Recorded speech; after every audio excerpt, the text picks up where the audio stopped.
कुठलाही जो प्रॉब्लेम आरोग्य संदर्भात रस्त्यांचा, तर मी तो समोर हे करण्यापेक्षा मग मी तो पालिकेत जाऊन ज्यावेळेस आमच्या सभा व्हायच्या तर त्या सभागृहामध्ये मी तो समोरासमोर बोलणं याच्यावर मी भर दिला. आणि मलाही अभिमान वाटतो की तो मी स्वतः फेस केला तो प्रॉब्लेम, की आपण जसं म्हणलात तसं त्यावेळेस मी एकटी जायचे पालिकेमध्ये. माझ्यासोबत माझे पतीही सोबत कधीच आले नाहीत माझ्या 5 वर्षाच्या राजकारणात, किंवा माझा भाऊही नाही सोबत आला. म्हणजे त्यांनी दोघांचंही मला असं म्हणणं होतं की तू त्यात जर आहेत तर तू सॉल्व्ह केले पाहिजे ते प्रॉब्लेम. बरोबर, हे त्यांचं ठाम मत होतं. आणि त्यासाठी त्या दोघांनी मला खूप पाठिंबा दिलाय की तू सॉल्व्ह करू शकते. तू जर राजकारणात पडती एक स्त्री म्हणून तर तुझं काम आहे की तू सॉल्व्ह कर. नमस्कार मित्रांनो, आपलं मराठी पॉडकास्ट ज्याचं नाव आहे ऐकूया बोलूया, यामध्ये मी चैतन्य कळमकर आपल्या सर्वांचे सहर्ष स्वागत करतो. सध्या महानगरपालिकेच्या निवडणुका तोंडावरती आलेल्या आहेत. निवडणुका म्हणलं की आपल्याकडे उत्सवाचं वातावरण असतं आणि याच उत्सवामध्ये सामाजिक जाणीव, निवडणुकीमध्ये आपण उमेदवाराला कसं निवडलं पाहिजे या गोष्टी तेवढ्याच महत्त्वाच्या आहेत. आणि या संदर्भात चर्चा करण्यासाठी आज आपल्यासोबत माजी नगरसेविका सो मनीषाताई काळे उपस्थित आहेत. नमस्कार मॅडम. नमस्कार दादा. तुमचं आमच्या या मराठी पॉडकास्टमध्ये सहर्ष स्वागत आहे. धन्यवाद. आता निवडणुका म्हणले की बऱ्याच नागरिकांची उत्सुकता असते की तो जो उमेदवार उभा राहणार आहे त्याची पार्श्वभूमी काय आहे, त्याचं शैक्षणिक कसं शिक्षण कुठं झालेलं आहे, या संदर्भात आपण जाणून घेऊ. मॅम, तुमची ॲज अ पार्श्वभूमी काय सांगता येऊ शकते? माझी पार्श्वभूमी म्हणजे मी एक सामान्य गृहिणी आहे. मी सामान्य गृहिणी आहे आणि त्याचबरोबर मला म्हणजे पार्श्वभूमी, राजकीय पार्श्वभूमी सासरकडे अशी काहीच नाहीये. माझे पती चार्टर्ड अकाउंटंट आहेत, CA राजेंद्र काळे. आणि त्यांना एक सामाजिक एक आवड होती. त्यांना सामाजिक आवड असण्याचं कारण म्हणजे शिवशाहीर बाबासाहेब पुरंदरे, त्यांच्याकडे त्यांचा वारसा म्हणता येईल तसं थोडक्यात. त्यांना एक सामाजिक कार्याचा वारसा त्यांना लाभला आणि त्यांच्यावर काम करता करता मी सामाजिक कार्यात कधी ओढली गेले कळले नाही. म्हणजे ही एक. आणि त्याच्यानंतर म्हणजे आम्ही कॉलनीमध्ये असताना किंवा थोडे छोटे छोटे कार्यक्रम करायचो, अरेंज करायचो. छोटे गणेशोत्सव असतील किंवा अजून छोटे छोटे काही कार्यक्रम असतील, महिलांसाठी कार्यक्रम असतील, विधवा महिलांसाठी हळदी कुंकू असेल. त्याचबरोबर मी म्हणजे दिव्यांग मुलं आहेत, म्हणजे अगदी राजकारणात यायच्या अगोदरपासून दिव्यांग मुलांसाठी काम केलंय. सावली म्हणून जे अनाथ आश्रम आहे त्या मुलांसाठी माझ्या परीनं जोपर्यंत जेवढं काम करता येईल तेवढं काम केलंय. ओके, म्हणजे ॲज अ नगरसेविका म्हणून ज्यावेळेस तुम्ही होता तर तुमच्याकडून ह्या सगळ्या गोष्टी झालेल्या आहेत. ओके, तुमचं शिक्षण काय झालं मॅम? माझं शिक्षण BCom पर्यंत झालेलं आहे. ओके. आणि त्याचबरोबर मग माझे पती CA आहेत, तर मग मी 1 ते 2 वर्ष जवळपास त्यांच्या ऑफिसमध्ये काम केलंय. त्यानंतर मी LIC एजंट पण होते. त्यामुळे माझा सामाजिक लोकांशी बऱ्यापैकी संबंध आलाय, भरपूर लोकांशी संपर्क आलेला आहे. आणि CAच्या याच्यामध्ये काम केल्यामुळे मला एक जे आर्थिक जे म्हणता येतं की महिला त्याच्यामध्ये थोड्याफार कमी प्रमाणात असतात, तर त्या एक क्षेत्रात मी काम केलंय. बरोबर. आता राजकारण म्हणलं की त्याच्यामध्ये समाजकारण हे महत्वाचं आहे. समाजकारणाशिवाय आणि राजकारण हे दोघांना आपण विभक्त करू शकत नाही. समाजकारणामध्ये तुमची भूमिका काय काय राहिलेली बरं? समाजकारण म्हणजे मी ज्या आधी सांगितलं तसं मी दिव्यांग मुलांसाठी काम केले. लेडीजच्या विधवा महिलांसाठी त्यांना कुठे मान दिला जात नाही, तर मग मी हळदी कुंकवाची सुरुवातच त्या महिलांपासून सुरू करते, जे करून त्यांनाही थोडासा मान मिळतो आणि त्यांनाही तो आनंद मिळतो. हे एक सामाजिक काम. त्याच पद्धतीने मी एक कुष्ठरुग्णांसाठी वगैरे काम केलंय. कुष्ठरुग्णांचं मी ऐकलंय बरं का मॅम तुमच्या बाबतीत, की त्या व्यक्तींना किंवा त्या समुदायाला तुम्ही तुमची एक ओळख निर्माण करून द्यायचा प्रयत्न केलेला आहे. त्यांचं आधार कार्ड म्हणूयात किंवा त्यांची एक स्वतःची एक नागरिक म्हणून भारताचा असं एक तुम्ही काम त्याच्यामध्ये जाणून केलेलं आहे. बरोबर. तसंच तुमचं एक जिम संदर्भामध्ये काही योगदान आहे असं पण ऐकलं, त्याबद्दल काय सांगता येईल? कुष्ठरुग्णांसंबंधित म्हणजे एक सामाजिक काम म्हणता येईल ते. त्यावेळेस मी राजकारणात होते. ज्यावेळेस मी पहिल्यांदा मतदान मागण्यासाठी गेले कुष्ठरुग्णांकडे, तर त्यांनी मला स्पष्ट सांगितलं, ताई आम्ही तुम्हाला मत देऊ, पण आमचं एक छोटंसं काम आहे ते तुम्ही करायचंय, की आम्हाला आधार कार्ड आणि रेशन कार्ड मिळत नाहीये, कारण त्यांच्या हातांना बोटांना प्रॉब्लेम असतो, त्यामुळे आधार कार्डवर त्यांच्या ठसे उमटता येत नाही, मग रेशन कार्ड नाहीये त्यांना. तर मग तो एक असा सामाजिक एक दुर्लक्षित घटक झालेला. एक कुष्ठरुग्ण त्यांच्याकडे थोड्याच वेगळ्या भावनेनं काही लोक बघितलं जातं, त्यांना समाजात स्थान नसतं. मग त्यावेळेस मग मी त्यांना सांगितलं की माझ्याकडून जे होईल जे काम करते, मग त्यांना सहसा कोणी घरात एंट्री देत नाही, जे माझ्या घरी मुक्त एंट्री असते त्यांना, ते एक आहे. आणि मग त्यांच्यासाठी मी एक प्रश्न पालिकेत मांडला तो, की त्यांना एक वार्षिक अनुदान, महिन्याला अनुदान मिळालं पाहिजे, त्यांच्या पेन्शन सारखं त्यांना मिळालं पाहिजे. तर त्याच्यासाठी मी 21 महिने लढा दिला पालिकेत. बापरे. तब्बल प्रत्येक वेळेस पाठपुरावा करायचे मला, वेगवेगळे पालिकेचे उत्तर अधिकाऱ्यांचे म्हणा, कोणाचे उत्तर वेगवेगळ्या प्रमाणात यायचे नाही. ते होऊ शकत नाही किंवा काही असं जे वेगवेगळे उत्तर आले, ते 21 महिने पाठपुरावा केला. आणि त्याच्यानंतर मग मी एक निर्णय घेतला की मला यांच्यासाठी वेगळं करायचं, काही केल्याशिवाय कुणी लक्ष देणार नाही. मग त्यांच्यासाठी मी आमरण उपोषण केलं, सकाळी 10 ते 5 बापरे, या काळामध्ये. सत्तेत असताना सुद्धा? सत्तेत असताना सुद्धा मी त्यावेळेस 10 ते 5 त्यांच्यासाठी उपोषण केलं. माझ्यासोबत तेही लोक होते. हा. आणि मग तेव्हा जाऊन कुठे माझ्या कार्याची दखल घेतली गेली आणि तो ठराव मंजूर झाला की ह्या लोकांना 1000 महिन्याप्रमाणे त्यांना पेन्शन सुरू झाली. त्यावेळेस त्या काळी साधारणतः 2014-15 असेल त्यावेळेस, 18च्या आतमध्ये 16 असा अंदाज कोरोनाच्या असेल. आधीचा काल म्हणतो हो. आपण तो. तर त्यावेळेस त्यांना ती मंजूर झाली. आता ती मंजूर झाली त्याच्यासाठी काय लागतं? रेशन कार्ड लागतं, आधार कार्ड लागतं. ते दोन्ही त्यांच्याकडे नाहीत. मग कसं करणार? मग त्यावेळेस आपल्या इथे तहसीलदार म्हणून मनीषा राशीनकर मॅडम बरं. त्या होत्या, त्यांच्याकडे गेले मी. पण त्यांना मी माझं सांगितलं की मला ह्या व्यक्तींसाठी असं असं काम करायचंय, तर त्यांचा असा प्रॉब्लेम होतो, त्यांचे ठसे उमटू शकत नाही. मग त्यावेळेस त्यांनी मला खूप मदत केली त्या मॅडमनी, की त्यांनी स्वतः येऊन पाहिलं आणि ते म्हणे तुम्ही काहीतरी जेन्युइन काम करतायत लोकांसाठी. बरोबर आहे. या लोकांकडे कुणीही सहसा बघितलं जात नाही सामाजिक कुठल्या दृष्टीने, राजकीय सामाजिक दृष्टीने.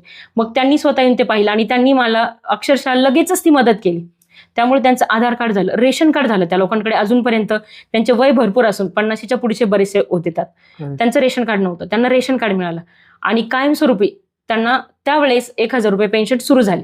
आणि हा ठराव ज्यावेळेस पालिकेत मंजूर झाला, तो आपला नगरचा, अहिल्यानगरचा तो ठराव बघून डोंबिवली, ठाणे, मुंबई, कल्याण आणि नाशिक या 4ही ठिकाणी, अहमदनगर त्यावेळेस आपलं नाव होतं शहराचं, अहमदनगर शहराचा तो ठराव झालेला, तो मंजूर पाहून त्यांच्याही पालिकेने तो ठराव मंजूर केला. बापरे, म्हणजे आपल्यातलाच आदर्श म्हणून बाकीच्यांनी ते काम केलं. हा, जे ते माझ्यासाठी खूप एक मोठं आणि खूप वेगळं काम होतं की आपण कुणाच्यासाठी कुणा उपयोगी पडतोय आणि याच्यामध्ये आपला स्वार्थ कुठलाही नाही. बरोबर आहे. म्हणजे हे काम मला असं वाटतं की माझ्या दृष्टीने मी थोडंसं वेगळं केलंय. नाही, बरोबर आहे. आणि ह्या गोष्टी झाल्याच पाहिजे. सर्वसामान्यांचे प्रश्न काय असतात, पाणी, वीज, ते तर सॉल्व्ह केले जातातच, पण त्याच्यापेक्षा काहीतरी वेगळं करायचा प्रयत्न तुम्ही या माध्यमातून केलेला आहे. आणि एक त्यांचा आशीर्वाद जो असतो तो आपल्याला कायमस्वरूपी मिळतो. नक्की. तीच एक आपली पोहोच पावते खूप मोठी. आणि जसं आपण म्हणतो पंडित दीनदयाळ उपाध्याय, तर त्यांचं काय आहे म्हणणं की एक दुर्बल शेवटच्या घटकापर्यंत आपण पोहोचलो पाहिजे. शेवटच्या माणसापर्यंत पण ज्यावेळेस आपण- आपल्या योजना पोहोचतील त्याच वेळेस खऱ्या अर्थानं ते काम झालं असं म्हणता येऊ शकतं. तर माझ्या दृष्टीने ते एक पूर्ण झालं. म्हणजे त्यांचं जे पंडित दीनदयाळ उपाध्याय त्यांचं जे आहे की शेवटच्या घटकापर्यंत पोहोचायचं, तर माझ्या दृष्टीने मी ते पोहोचल्यासारखं समाधान मला आहे. आणि ते ऐकून आपलं फॉलो करतायत की दुसऱ्याही मोठ्या मोठ्या महानगरपालिका ते फॉलो करतायत, त्याचाही खूप आनंद झाला. अजूनही 4 पालिकेतल्या लोकांना जिथं त्यांच्या भागामध्ये ते कुष्ठरुग्ण असतील त्यांना त्याचा लाभ झाला. नक्की. हे कायमस्वरूपी लक्षात राहण्यासारखी आणि थोडी वेगळी घटना माझ्यासाठी आहे. बरोबर आहे. आणि हे खूप महत्वाचं काम झालेलं आहे तुमच्या काळामध्ये. आता जसं कुष्ठरोगांसंदर्भात तुमचं काम होतं, तसं महिलांसंदर्भात जिम आता आपण नगर शहरामध्ये पाहतो किंवा प्रभागामध्ये पाहतो, मुलांसाठी जिम असतील, पुरुषांसाठी जिम असतील, पण महिलांकरिता असं सेपरेट काम झालेलं दिसत नाही, की तुमच्या काळात ते झालेलं आहे. तर त्या संदर्भात काही सांगता का? मी शाहूनगरमध्ये राहते, तर आणि मी त्यावेळेस जेव्हा फिरायचे बाहेर की अरे बघायचे त्याला तालीम म्हणतात, जे मुलांचे म्हणा, जेंट्सचे म्हणा, व्यायामशाळा आहेत, तर ते सगळ्या जेंट्ससाठीच होत्या. आणि मग लेडीजनी कुठे जायचं आणि पालिकेच्या थ्रू, मग त्यावेळेस मी पालिकेकडनं करून घ्यायचं म्हणून ते प्रस्ताव मांडले. सुरुवातीला त्यालाही त्रास झाला त्या गोष्टीला की महिलांसाठी जिम पाहिजे म्हणून. मग ती माझ्या एका भागामध्ये मी जिजाऊ महिला जिम म्हणून उभी केली. आणि त्यावेळेस मग जेव्हा महिलांना कळालं की अरे इथे आपल्यासाठी फ्री जिम, हे सगळ्यात महत्त्वाचं आहे की मोफत व्यायामशाळा महिलांसाठी, ती एकमेव आणि पहिली नगरमध्ये ती मी स्थापन केली, ती महिला जिम. त्याचा एक खूप आनंद होतोय की महिलांसाठी आपण एक महिला असून काहीतरी वेगळं काम केलंय. करेक्ट. मग ती जिम आम्ही वापरण्यासाठी म्हणजे महिलांना तर पूर्ण मोफत आहे ती. तिथे जेंट्सला एंट्री नसते, महिलांसाठी ती पूर्ण मोफत असल्यामुळे सगळ्या महिलांनी त्याचा फायदा घेतला. काही एक ठराविक टाइमसाठी ती जिम म्हणून, त्यानंतर मग योगासनं चालतात तिथे, तेही फ्रीमध्ये असतं तिथे, योगाचं क्लासेस वगैरे. आणि त्याच्यानंतर जो लेडीजसाठीचा जो टाइम आहे तो संपल्याच्या पुढे मग तो हॉल आपण मल्टीपर्पज हॉल म्हणून केला आपण त्याला. तर त्यात मग काही कलाकार असतील नगरचे की समजा नाटक, आता जी राज्यस्तरीय स्पर्धा चालू आहे, नाट्य स्पर्धा चालू आहे, तर त्या कलाकारांसाठी सहजासहजी हॉल उपलब्ध होत नाही. पे करून त्यांना मिळवाव्या लागतात, तर ती पे करून द्यावं लागतं. आणि त्याच्यामध्ये काही सर्वसामान्य घरातले मुलं आहेत की जे नाटकात काम करतात, पण मग ते पे करू शकत नाही, मोठ्या प्रमाणात रक्कम हॉलसाठी पे करू शकत नाही. तर मग आपण त्यांना ती एक आमचं लेडीजचं ज्यावेळेस जिमचं संपतं हा त्यापासून एक ठराविक टाइम पर्यंत त्यांना ती फ्री ऑफ कॉस्ट आपण त्यांना ती अवेलेबल. अवेलेबल करून देतो की त्यांनी त्यांची तिथे प्रॅक्टिस करावी. म्हणजे आम्हालाही कुणालाही डिस्टर्ब नसतो आणि त्यांची प्रॅक्टिस चांगली होते. म्हणजे तुम्ही याच्यात काय केलं, जसं कुष्ठरोग्यांच्या दुर्लक्षित घटकांकडे लक्ष दिलं तसं आरोग्याकडेही तेवढंच तुम्ही लक्ष दिलेलं आहे. म्हणजे ते आरोग्याकडे लक्ष देत असताना तुम्ही कलाकारांनाही त्यामध्ये प्रोत्साहन करताय. कलाकारांना प्रोत्साहन करण्यावरती काम तुमच्या काळात झालेलं आहे, त्याबद्दल काय सांगता? कलाकारांना म्हणजे आम्हाला कलाकारांची आवड, कलेची आवड आहे मला. त्यामुळे मग ज्या ज्या क्षेत्रातले कलाकार आहेत, थोडक्यात पहिले सांगायचं म्हणजे आपल्या नगरची म्हणजे कन्या, खूप मोठं भूषण असलेली अंजली गायकवाड, नंदिनी गायकवाड, ह्या दोघी बहिणी. बरोबर. तर त्या मुली म्हणजे माझ्या मुलीच्या वय, मला दोघी मुली, त्या दोघी मुली एका वयाच्या आहेत. मग ती मुलगी चमकली काय, त्यावेळेस मला आनंद झाला की माझी मुलगी चमकली मोठ्या क्षेत्रामध्ये. आणि ती ज्या क्षेत्रात, गायन क्षेत्रात ती होती, तर गायन क्षेत्रात तिने एका मोठ्या चॅनेलवरती खूप म्हणजे आपल्या भारत देशामध्ये तिचं नाव आलं आणि अहिल्यानगरचं नाव आलं भारत देशामध्ये. ती खूप मोठी अभिमानाची गोष्ट होती. मग तिचा सत्कार करणं, ती ज्यावेळेस मुंबईवरून इथे येणार, तिचे पालक म्हणजे तिचे आई वडील त्यांच्यासोबत होते, इथे तिचं कोणी नव्हतं. मग एक मावशी म्हणून म्हणा, एक नगरसेविका म्हणून म्हणा, मला खूप आनंद वाटला की मी त्यांचं काहीतरी केलं पाहिजे. मग त्यांची मिरवणूक मी कानेटिक चौकापासून विशाल गणपती ते सावेडी, त्यांचं घर पूर्ण मोठी मिरवणूक, आणि त्यामध्ये आपल्या नगरमधले सगळे सहभागी झाले कलाकार. म्हणजे कलाकार असू द्यात, नागरिक असू द्यात, सगळे सहभागी झाले. तो आनंद एक वेगळाच होता, अवर्णनीय होता तो आनंद, की आपल्या नगरची मुलगी आज भारत देशात नाव कमवती. म्हणजे तो एक गायनातला झाला तिचा.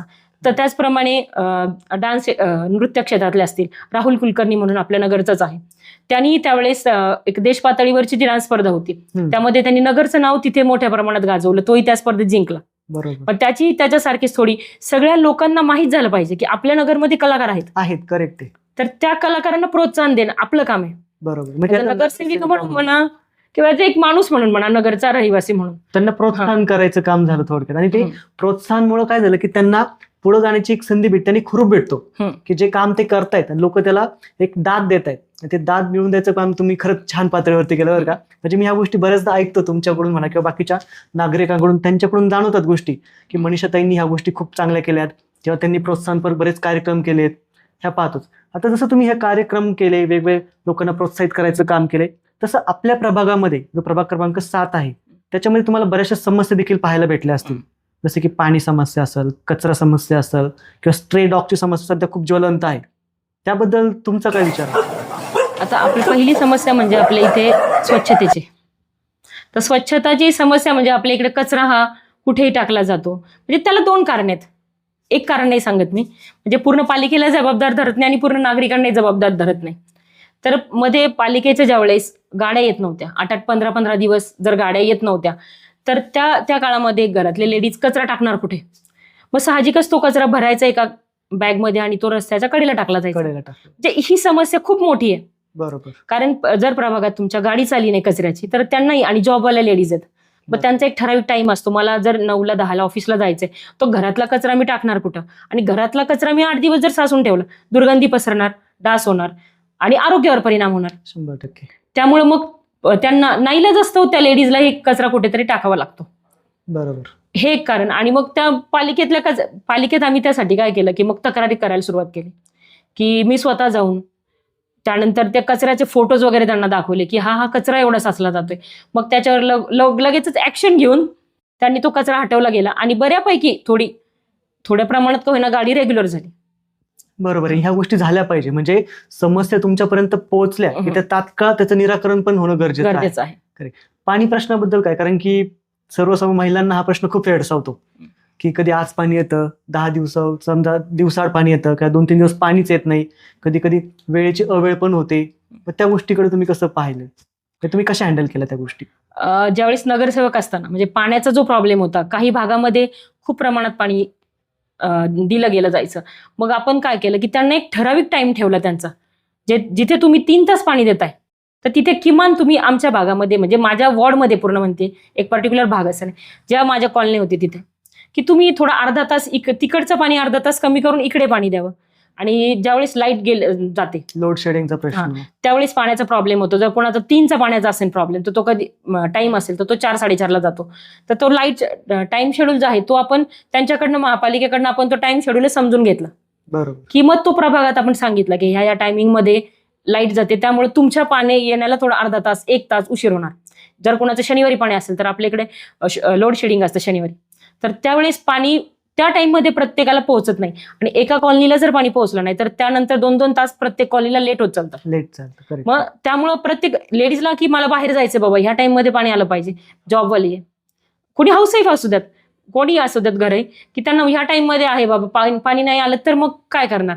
मग त्यामुळे आम्ही काय केलं की लोड शेडिंग पालिकेकडनंच आम्ही ते टाइम ठरवून घेतलेले, ते आम्ही लोकांपर्यंत पोहोचवले. बरोबर. तुम्हाला या टाइमात पाणी येणार नाहीये, जर कोणाची काही कामं असतील तर तुम्ही करू शकता Correct. बाहेर जाऊन. जर फक्त काम करू नये की लोकांपर्यंत त्या गोष्टी पण पोहोचवणं हा. गरजेचं आहे. लोड शेडिंग कधी होते, टायमिंग कधी असणार पाण्याचा, प्रत्येकाने कसं नियोजन हा. करायचं, कारण की नागरिकांपर्यंत या गोष्टी पोहोचल्या तर त्यांचं ते पुढचं नियोजन करू शकताय. आणि खरंच ही छान आणि एक उल्लेखनीय गोष्ट तुमच्या काळात घडून गेलेली आहे. आता स्ट्रे डॉगची समस्या सध्याच्या काळात खूप पाहायला भेटते. आधीचे 5-6 वर्षापूर्वी ही समस्या नव्हती, पण आता ती जास्त जाणवती. त्याबद्दल तुमची काय उपाययोजना असेल? आता स्ट्रीट डॉगचं तुम्ही म्हणलात तसं खूप प्रमाण वाढलंय. इव्हन म्हणजे छोट्या मुलांना, बालकांना किंवा वृद्ध असतील त्यांना कुत्रे असे पटकन जाऊन चावतात त्यांना. तर मग आपण त्याच्यावरती म्हणजे कसं की पालिकेत आपण सांगणं, आणि ते माझ्या काळात तीच कामं झालेली आहेत, तर ते पकडून नेतात. आपण पालिकेत वरती फोन केला तर त्यांनी 10 मधून ऍटलिस्ट 6 ते 6 ठिकाणी तरी ती गाडी पोहोचून त्यांनी त्या भागातले 8-10 असतील कुत्रे, तरी 4-5 तरी कुत्रे त्यांनी पकडून नेले आणि ते पिंपळगाव साईडला सोडले जातात आणि त्याच्यावरती नसबंदी केली जाते, जेणेकरून अजून कुत्र्यांचं प्रमाण वाढलं जाऊ नये. म्हणजे ते काळाची गरज. म्हणजे फक्त तुम्ही हे काम करा, ते जाणीवपूर्वक होतंय की नाही त्या गोष्टी पण पाहिल्या जातात. त्या गोष्टी पण पाहिल्या गेल्या आणि त्यांनी तो रिपोर्ट मी त्यांच्याकडनं त्यावेळेस कलेक्ट केलेला, आजही आहे माझ्याकडे तोही रिपोर्ट, बापरे. की त्यांनी ते पकडून नेलेले कुत्रे सोडले कुठं. म्हणजे तुम्ही एका कॉलनीतून नेऊन दुसऱ्या कॉलनीत सोडताय का काय, उपयोग काय इथपर्यंत त्या माझं लक्ष आहे. गोष्टीचा? आणि त्या गोष्टीचा उपयोग काय. मग तो रिपोर्ट मला त्यावेळी मिळत गेलाय की नाही मॅडम, तुम्ही सांगितल्याप्रमाणे ते कुत्रे आपल्या पालिकेने जो ठेवलेला आहे त्या जागेमध्ये तिथे सोडायची ती कुत्री नेऊन, तर तिथे ती कुत्री नेऊन सोडलेली आणि त्यांची नसबंदी केलेली. त्यामुळे पुढे वाढणाऱ्या कुत्र्यांचं प्रमाण ते कमी झालेलं. बरोबर. म्हणजे इम्प्लिमेंटेशन किती सजग पद्धतीने आणि कणखर होईल ह्याच्यावरती तुमचा नक्कीच भर राहिलेला आहे. जसं आपण सामाजिक क्षेत्र पाहिलं तसं राजकीय क्षेत्रामध्ये तुमची काय भूमिका राहिलेली? तर राजकीय क्षेत्रात येण्यामागं माझं कामच म्हणजे आले मी राजकारणात, हे माझी कॉलनी म्हणा किंवा माझे भाऊ बहीण जे असतील त्यांच्या एक पाठिंब्यामुळे माझ्या कॉलनीनी मला सपोर्ट केला. मी ज्यावेळी छोटी छोटी कामं करायची आमच्या कॉलन्यांमध्ये, अगं मग मनीषा तू जर हे काम करतेय ह्या लेवलपर्यंत, तर तू थोडंसं मोठं पुढे जाऊन का काम करत नाही. मला त्यांना सांगावं लागायचं, अरे त्याला लिमिटेशन असतात, एका ठराविक याच्यापर्यंत पुढे जाऊन आपण काम करू शकत नाही, मर्यादा असतात काही. मग तू राजकारणात का उतरत नाहीस. तर माझ्या कॉलनीनी मला इतकं सपोर्ट केला की तू फक्त उभी राहा, मी तुला सगळा सपोर्ट करतोय. आणि त्याप्रमाणे खरंच माझी कॉलनी, माझे भाऊ बहीण, माझे पती माझ्या मागे खरंच उभे राहिले. आणि मी राजकारणात त्यामुळे त्यांच्यामुळे करू शकले.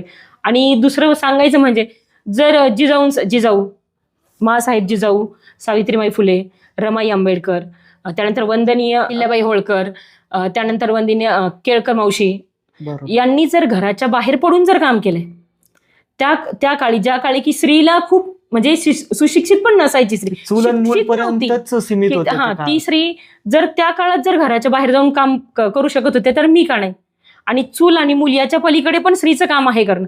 त्यातच बंदिस्त राहून उपयोग नाही. आपल्या पूर्वीच्या ज्या स्त्रिया होत्या त्यांनी एवढ्या संघर्षातून त्यांचं अस्तित्व निर्माण केलं, समाजासाठी आदर्श निर्माण केला, तर मग मी का नाही करू शकत. ही पण एक भावना कुठेतरी आली मनात की चूलमूलच्या पलीकडे मी काहीतरी करायला पाहिजे. ते एक झालं. आणि ते तर समजा मागच्या काळातले आले. आत्ताच्या संघर्ष, आत्ता ज्या महिलांच्या याच्यातले जर पाहिले, कोणाचे संघर्ष ऐकले, तर त्यांचे संघर्ष ऐकूनही मला थोडंसं काम करावंसं वाटलं. म्हणजे थोडक्यात सांगायचं, एक बेबीताई गायकवाड म्हणून आहेत आपल्या याच्यामध्ये, नगरमध्येच राहणारी व्यक्ती, भाजी विकणारी बाई, ती स्वतः कुठेतरी पुस्तक गोळा करून ती पुस्तक वाचन करून आज त्यांनी त्यांच्या घरात एक पुस्तक वाचनालय तयार केलंय, फक्त भाजी विकणारी बाई. आणि ती साहित्यात खूप मोठ्या याच्यापर्यंत पोहोचली. महाराष्ट्र शासनाचे पुरस्कार त्यांच्यापर्यंत गेलेत. ती एक बाई, हिराबाई बारस्कर आवटी, भारती आवटी बारस्कर, तर त्या एक आहेत. त्याही त्यांनी शून्यातून विश्व निर्माण केले. आज त्याही खूप मोठ्या प्रमाणात त्यांच्या सामाजिक क्षेत्रात काम करतात. म्हणजे खरंच आदर्श आहे. आशाताई साठे, त्यांनी केलेलं काम म्हणजे आर्मी रिटायर पर्सन किंवा ज्या आर्मी ज्यांचे पती एक्सपायर झाले त्या बायकांसाठी त्या काम करतात, शहीद झालेल्या व्यक्तींसाठी त्या काम करतात. मग यांनाही पाहून आजच्या काळातल्या अरे ह्या पण खूप करू शकतात, तर मी का काही करू शकत नाही. मी का एका चौकटीतच राहत. चूल आणि मूल. आणि पहिलं माझ्या पतींचा पहिल्यापासून पाठिंबा होताच की तू काहीतरी वेगळं केलं पाहिजेस. कुठल्या तरी क्षेत्रात. सगळ्या बाकीच्या आता ज्या आहेत रिस्पेक्ट आहे सगळ्या स्त्रियांचा. कोणी सीए होतं, कोणी डॉक्टर्स, कोणी इंजिनियर्स, कोणी महिला, त्या सगळ्यांचा मला रिस्पेक्ट आहेच. पण राजकारणात पण एक सुशिक्षित एका स्त्रीची पण गरज आहे असं मला वाटतं. बरोबर. नाही, आणि आपण पाहतो ना की इव्हन 11-12 नंतर ज्यावेळेस मुलं मुली त्यांचे स्ट्रीम निवडतात, त्याच्यामध्ये डॉक्टर, इंजिनियर किंवा सीए इकडे वळतात. राजकारण सहसाची कोणी घेत नाही. पण तुमच्या माध्यमातून ह्या बऱ्याच लोकांपुढे एक आदर्श निर्माण होऊ शकतो की राजकारण पण हे खरं क्षेत्र आहे जिथं आपण आपला ठसा उमटू शकतो. आणि जर आपण राजकारणात गेलो तर आपलं कामही तेवढं भरीव होऊ शकतं. ही गोष्ट नक्कीच उल्लेखनीय आहे. बरोबर. आता तुम्ही एक स्त्री म्हणून या क्षेत्राकडे जसं पाहता, तुम्ही सभागृहामध्ये आपले जे महानगरपालिका आहे त्या ठिकाणी तुमचे मतं खूप ठामपणे मांडतात. आणि मी बऱ्याचदा ऐकलंय देखील की मनीषाताई जर आल्या तर कामाची शिस्तच होणार त्या सगळ्या गोष्टी. मग त्या संदर्भात कसं सांगता येऊ शकतं की इव्हन बऱ्याचदा आपण पाहतो की जे काही गॅलरी असती त्या गॅलरीमध्ये जे कोणी महिला प्रतिनिधी असतात त्या प्रतिनिधींचे कोणीतरी हजबंड तरी असतात किंवा मुलगा तरी असतो किंवा कोणीतरी त्यांचे सगळे सोयरे तरी असतात. पण तुमच्या बाबतीत मला सर कधी दिसले नाही. म्हणजे तुमचे जे पती आहेत ते मला त्या ठिकाणी कधी जाणवले नाही. म्हणजे ते असं मला ते गणित थोडं तुमच्याकडून जाणून घ्यायचंय.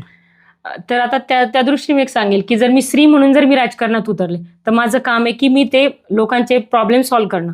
मग त्याच्यासाठी मग मी पहिले जे वॉर्डातले नागरिक होते सहसा करून मला महिला ज्या प्रॉब्लेम त्यांचे सांगायचे आणि आमचं महिलांशी समोरासमोर बोलणं व्हायचं की नाही मनीषा आमचा हा प्रॉब्लेम आहे आणि तो प्रॉब्लेम त्या क्षणी मी सोडू शकत नव्हते. मग मला ते करणं भाग की मी पालिकेच्या सभागृहात बोलणं भाग आहे. यांचा प्रॉब्लेम घेऊन कुठलाही छोटासा प्रॉब्लेम असू द्या, त्यांचा कचरा गाडी असू द्यात, पाण्याचा प्रॉब्लेम, कुठलाही जो प्रॉब्लेम आरोग्यासंदर्भात, रस्त्यांचा, तर मी तो समोर हे करण्यापेक्षा मग मी तो पालिकेत जाऊन ज्यावेळेस आमच्या सभा व्हायच्या तर त्या सभागृहामध्ये मी तो समोरासमोर बोलणं याच्यावर मी भर दिला. आणि मलाही अभिमान वाटतो की तो मी स्वतः फेस केला तो प्रॉब्लेम. की आपण जसं म्हणलात तसं त्यावेळेस मी एकटी जायचे पालिकेमध्ये. माझ्यासोबत माझे पतीही सोबत कधीच आले नाहीत माझ्या 5 वर्षाच्या राजकारणात किंवा माझा भाऊही नाही सोबत आला. म्हणजे त्यांनी दोघांचंही मला असं म्हणणं होतं की तू त्यात जर आहेत तर तू सॉल्व्ह केले पाहिजे ते प्रॉब्लेम. बरोबर. हे त्यांचं ठाम मत होतं आणि त्यासाठी त्या दोघांनी मला खूप पाठिंबा दिलाय की तू सॉल्व्ह करू शकते. तू जर राजकारणात पडती एक स्त्री म्हणून तर तुझं काम आहे की तू सॉल्व्ह करणं. आणि खूप अभिमान वाटतो की मी त्या लेडीजच्या प्रत्येक प्रॉब्लेमसाठी मी आवाज उठवला. म्हणजे तो विश्वास तुमच्यावरती ठेवला आणि तुम्ही ते सार्थकी तो करून सॉल्व्ह झाले ते प्रॉब्लेम जे मी त्यांच्याकडे प्रॉब्लेम्स घेऊन गेले आणि मी स्वतः मांडले ते सॉल्व्ह झाल्याचाही खूप आनंद वाटतो. बरोबर आहे. आता हे इलेक्शन तर आहे जो तोंडावरती, आणि इलेक्शन झालं की तुम्ही नगरसेविका म्हणून नक्की निवडून येताल अशी पण खूप आमची अपेक्षा आहे. धन्यवाद. आता नगरसेविका ज्यावेळेस म्हणून तुम्ही निवडून येताल त्यावेळेस तुमचे पहिले 3 कामं कोणते असतील? पहिले 3 कामं म्हणजे मला आरोग्यासंदर्भात आरोग्य, महिलांचे आरोग्य, सर्वांच्याच आरोग्यासाठी. तर आरोग्य त्याच्यासाठी काय करणं, स्वच्छता, तर जो कचरा आहे त्याचं संकलन करणं आणि एक चांगला आपला वॉर्ड जो आहे तो चांगला झाला पाहिजे, स्वच्छ सुंदर झाला पाहिजे. ऑटोमॅटिक जर स्वच्छता राहिली तर आरोग्य स्वच्छ राहते. बरोबर. आणि वृक्ष लागवड ती खूप गरज आहे काळाची आता. कारण त्यामुळे आता आपण जो म्हणतोय एक आत्ताचा जो चर्चेतला विषय बिबट्या, बरोबर, पण सगळेच जण पाहतो अरे ह्या भागात बिबट्या आला, त्या भागात बिबट्या आला. कारण काय, वृक्षतोड झालेली, खूप मोठ्या प्रमाणात वृक्षतोड, जंगलांची वृक्षतोड होत गेली.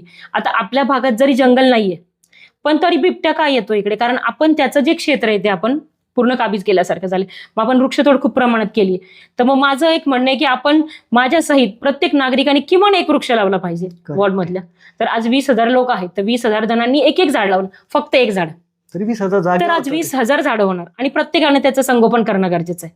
तर त्या इकडे येणार नाही ना, म्हणजे आपलं त्यामुळं शुद्ध हवा वाढेल, ऑटोमॅटिक आरोग्य सुधारणार. म्हणजे स्वच्छतेसोबतच हे पण एक झालं आपलं, तर आपलं हवामान सुधारून आरोग्यही आपल्या आपल्या भागातलं सुधारणार. माझा भर त्याच्यावर प्रायोरिटी राहील. सेकंड प्रायोरिटी कशावरती राहील?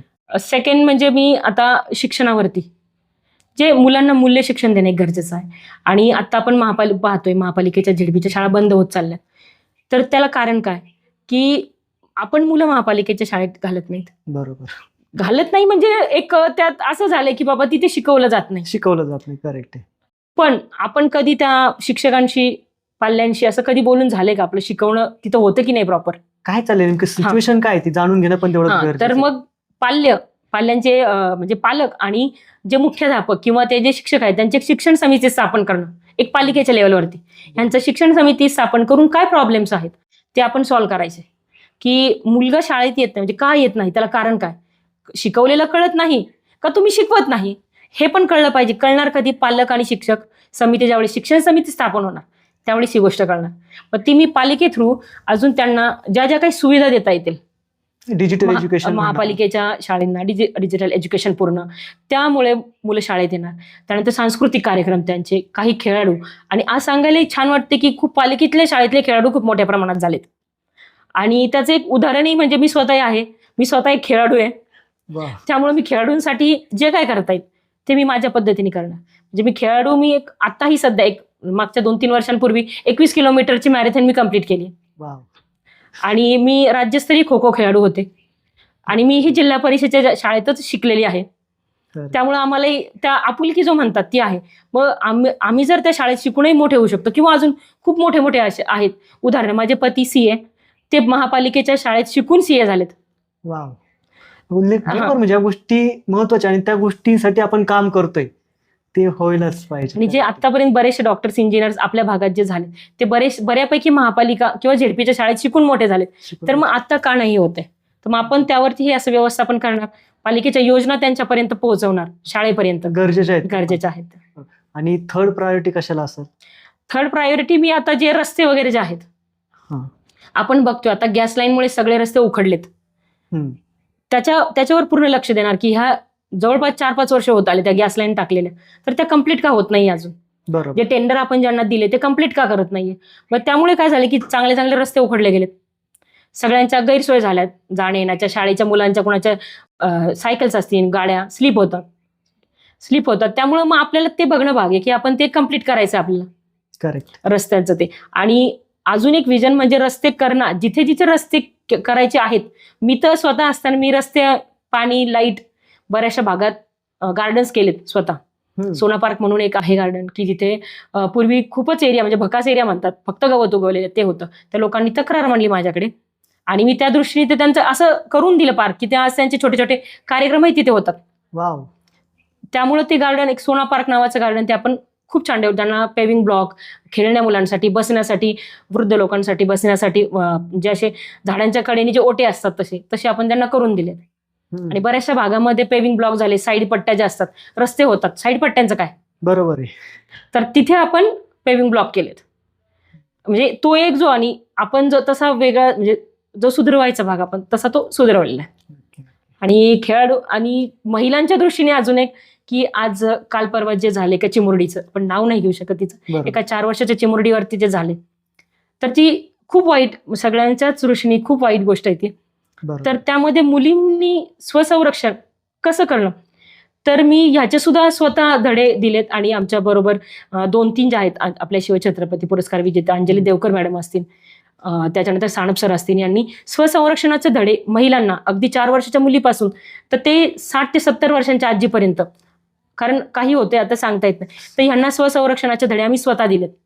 म्हणजे महिला जी मला ती उभी करायची, फक्त अशी उभी नको, ती शिक्षणात तर पाहिजेच, स्वसंरक्षण तिने केलं पाहिजे. एखाद्याने माझ्यावर अटॅक केला तर मी काय करू शकते त्या क्षणी, भले मी छोटी मुलगी असू, वृद्ध महिला असू, तर ते धडे आम्ही स्वसंरक्षणाचे, अगदी काय त्याच्यासाठी जुदो कराटे आलेच पाहिजे असा भाग नाही, पण मी स्वसंरक्षण काही मिनिटात मी माझं कसं करू शकते याचे धडे आम्ही बऱ्याचशा कॉलनी वाईज दिलेत स्वतः. त्यामध्ये मी स्वतः भाग घेऊन तेच दिलेत. म्हणजे माझी स्त्री पण सुरक्षित, सुशिक्षित झाली पाहिजे. मग आपलं अहिल्यानगर किंवा आपला प्रभाग हा कसा उज्ज्वल करता येऊ शकतो, कसं पुढे नेता येऊ शकतो, त्याचा तुमचा दृष्टिकोन ह्या मला चर्चेतून जाणवतोय. आता एक लास्ट क्वेश्चन तुमच्यासाठी असेल बरं का, तुमचं आपल्या अहिल्यानगर बाबतचं विजन काय आहे?